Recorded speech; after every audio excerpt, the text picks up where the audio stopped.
नमस्कार मित्रों, आप सभी का एक बार फिर से हमारे YouTube चैनल में स्वागत है। मित्रों, आज की कहानी उन सभी के लिए है जो अपने जीवन से हताश हो चुके हैं, जिन्हें आगे कोई उम्मीद नज़र नहीं आ रही है। मित्रों, आपने बहुतों के मुख से सुना होगा, जो होता है हमारे अच्छे के लिए होता है। और यह बात भी सही है, भगवान हमारे लिए जो करते हैं वो हमारे अच्छे के लिए ही होता है। मित्रों, कभी कभी हमें उस समय ये बात का एहसास नहीं होता, परंतु आगे वर्तमान में यह विश्वास हो ही जाता है कि जो हुआ था वह हमारे लिए अच्छा ही था। मित्रों, आज की कहानी एक मंदिर में काम करने वाले नौकर की है, जो अपनी ज़िंदगी से बहुत परेशान रहता था।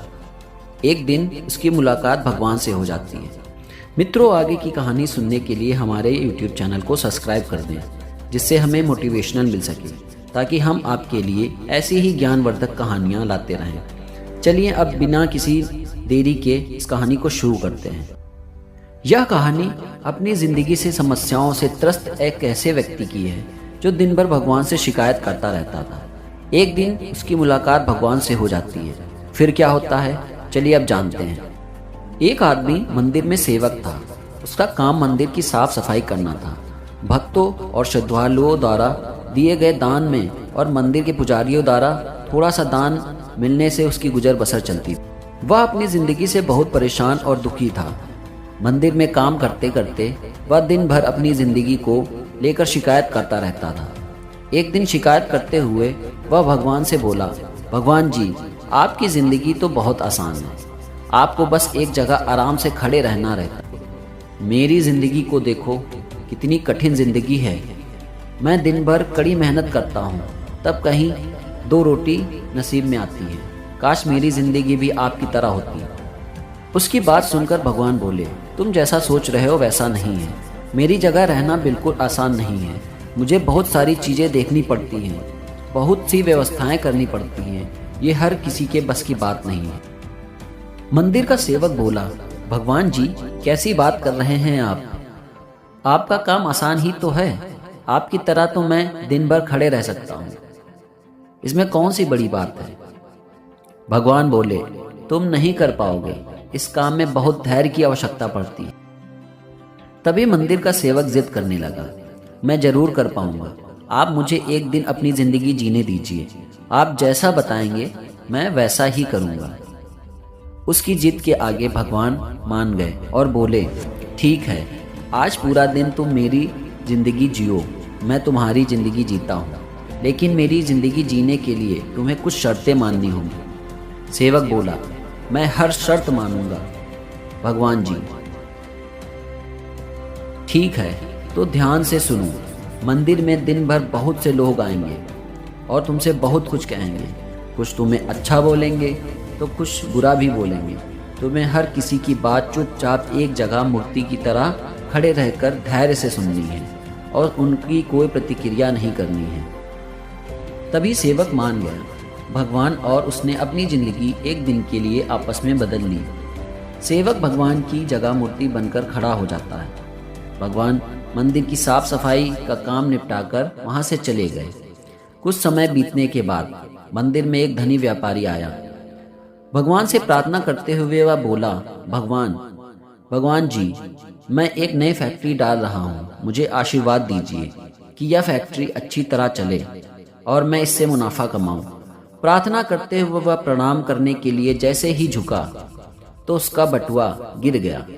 तब वह वहां से जाने लगा तो भगवान की जगह खड़े मंदिर के सेवक का मन हुआ कि उसे बता दें कि उसका बटुआ गिर गया है, लेकिन शर्त के अनुसार उसे चुप रहना था।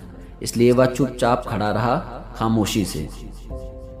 इसके तुरंत बाद एक गरीब आदमी वहां आया और वह भगवान से बोला, भगवान जी, बहुत गरीबी में जीवन काट रहा है। परिवार का पेट पालना, माँ की दवाई की व्यवस्था करनी है। समझ नहीं पा रहा हूँ कि इतना पैसा कैसे लाऊं। आज देखो, मेरे पास बस 1 रुपया ही है। इसमें मैं क्या कर पाऊंगा? आप ही कुछ चमत्कार करो, मेरे लिए धन की व्यवस्था कर दो। प्रार्थना करने के बाद जैसे ही वह जाने को हुआ, उसे नीचे गिरा हुआ व्यापारी का बटुआ दिखाई दिया। उसने बटुआ उठा लिया और भगवान को धन्यवाद देते हुए बोला, भगवान जी, आप धन्य हैं। आपने मेरी प्रार्थना इतनी जल्दी सुन ली। इन पैसों से मेरा परिवार कुछ दिन तक भोजन कर सकता है, माँ की दवाई की व्यवस्था भी हो जाएगी। भगवान को धन्यवाद देकर वह वहाँ से जाने लगा।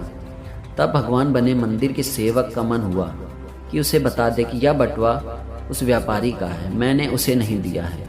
वह जो कर रहा है वह चोरी है। लेकिन वह चुपचाप खड़े रहने के लिए विवश था, क्योंकि उसने भगवान की शर्त जो मानी थी। मंदिर में आने वाला तीसरा व्यक्ति एक नाविक था। वह 15 दिन के लिए समुद्री यात्रा पर जा रहा था। भगवान से उसने प्रार्थना की कि उसकी यात्रा सुरक्षित रहे, वह सकुशल वापस आ जाए। वह प्रार्थना करके जा ही रहा था, तभी धनी व्यापारी आ गया। वह अपने साथ पुलिस भी लेकर आया था। नाविक को देखकर वह पुलिस से बोला, मेरे बाद ये मंदिर में आया है, जरूर इसने ही मेरा बटुआ चुराया है, आप इसे गिरफ्तार कर लीजिए। पुलिस नाविक को पकड़कर ले जाने लगी। तभी भगवान बने आदमी को अपने सामने होता हुआ यह अन्याय सहन नहीं हुआ। शर्त अनुसार उसे चुप रहना था, लेकिन उसे लगा कि यह बहुत गलत हो रहा है। यदि मैं अब भी चुप रहा तो एक बेकसूर आदमी को व्यर्थ में ही सजा भुगतनी पड़ेगी। उसने अपनी चुप्पी तोड़ते हुए कहा, आप गलत व्यक्ति को पकड़ कर ले जा रहे हैं। ये बटुआ उस नाविक ने नहीं, बल्कि इससे पहले आए उस गरीब व्यक्ति ने चुराया है। मैं भगवान हूँ और मैंने सब कुछ देखा है। पुलिस भगवान की बात कैसे नहीं मानती। उनकी बात मानकर उसने नाविक को छोड़ दिया। उस गरीब आदमी को पकड़ लिया जिसने बटुआ लिया था। शाम को जब भगवान वापस आए तो मंदिर के सेवक ने पूरी दिन का वृत्तांत उन्हें सुनाया। उन्हें गर्व के साथ बताया कि आज मैंने एक व्यक्ति के साथ अन्याय होने से रोका है। देखिए, आपकी ज़िंदगी जीकर आज मैंने कितना अच्छा काम किया है। उसकी बात सुनकर भगवान बोले, ये तुमने क्या किया?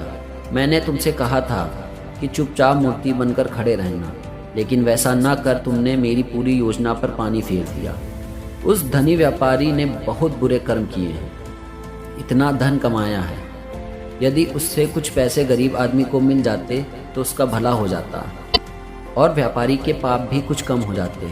जिस नाविक को तुमने समुद्री यात्रा पर भेज दिया है वह अब जीवित वापस नहीं आएगा। समुद्र में बहुत बड़ा तूफान आने वाला है।